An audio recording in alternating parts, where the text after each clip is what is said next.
Magandang araw at ngayon ako'y nagbabalik. Dahil nga namimiss nyo ang aking pagbablog ay sige, ako'y dadali ngayon. Medyo maulan nga ngayong umaga kaya naman kami bumili muna ng kape. At dahil itong si aking may darling ay inaantok din naman. Ay ewan ko baga naman bakit inaantok, ay kumpleto naman kanyang tulog na 8 hours. Gusto niyang coke. Change mo sa coke. Hello. Hi!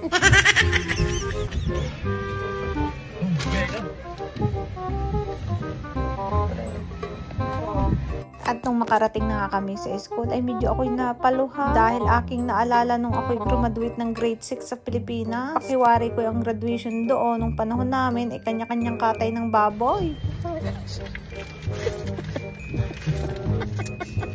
Ano ba? I'm going. Ay dini, ang handa lang namin ay kape, at saka McDo, at saka bari ang binaya. Ay maya kami naman ay nagtatatawahan na lang ang dalawa dini sa sasakyan. Pinag-uusapan namin ang graduation namin noon sa Pilipinas. Maya nga. Good afternoon and welcome to our grade 6 farewell. We would like to acknowledge that we are on Treaty 6 territory, a traditional meeting grounds gathering.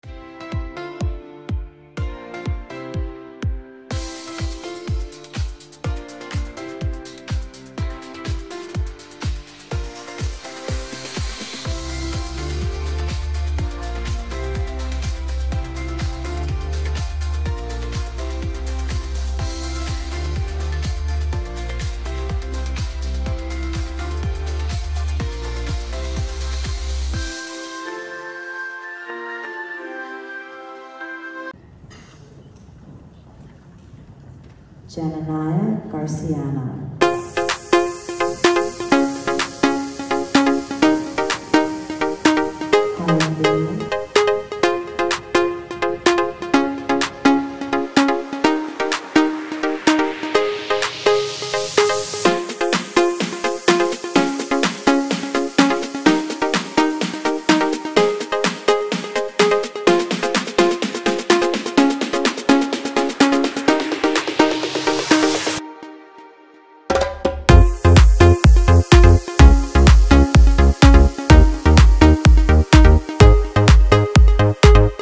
At pagkatapos nga ng farewell goodbye, ay nauna na nga kaming mag-asawa na umuwi sa bahay. Sa mga kapwa ko nanay na nagtapos yung mga anak ngayong taon na ito, happy graduation and congratulations sa atin. Kaya bumili na nga lang ako ng Jollibee para sa aming dinner. Yun lang. I love you very much and goodbye!